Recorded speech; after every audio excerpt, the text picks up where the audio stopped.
Top of the day to you. I'm Green Gene, creator and owner of Earth's Natural Fruit and Veggie Wash.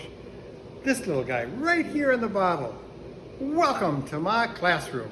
Anybody who wears any kind of makeup for any reason knows how important it is to clean the pores in your skin. Produce is the same thing. Produce has pores.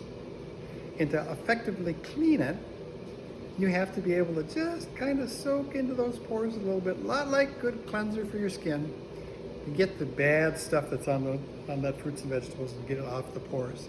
If you just hit the surface, you don't get all the dirt and debris. That's why when you wash things with other washes, they don't quite taste right.